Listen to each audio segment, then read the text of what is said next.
సంగీత తరంగం దేవిశ్రీ ప్రసాద్ ఒక హిందీ మూవీ నుండి మ్యూజిక్ బిట్ లేపేశాడు అనే వార్త వైరల్ అవుతోంది.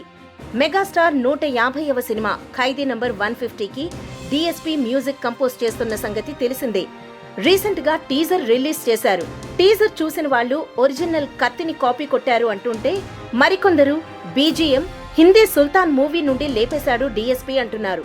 సుల్తాన్ ఫ్లాష్ బ్యాక్ లో సల్మాన్ ఒక పెద్ద గ్రౌండ్ లోకి ఎంటర్ అయ్యేటప్పుడు వినిపించే ఆర్ఆర్ ని డీఎస్పీ లేపేసి ఖైదీ టీజర్ లో పెట్టాడు అంటున్నారు. నిజం చెప్పాలంటే 2 బీజీఎంలు ఒకేలా ఉన్నాయి.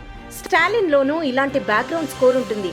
తెలుగు, తమిళ్లో సూపర్ హిట్ సాంగ్స్ కంపోజ్ చేసి రాక్ స్టార్ గా పేరు తెచ్చుకున్న డీఎస్పీ ఇలాంటి కాపీ క్యాట్ అలిగేషన్స్ ని ఎదుర్కోవడం ఆశ్చర్యమే. మరిన్ని ఫ్రెష్ ఫిల్మ్ అప్డేట్స్ కోసం మా టీఎఫ్సీ మీడియా ఛానల్ ని సబ్స్క్రైబ్ చేసుకోండి.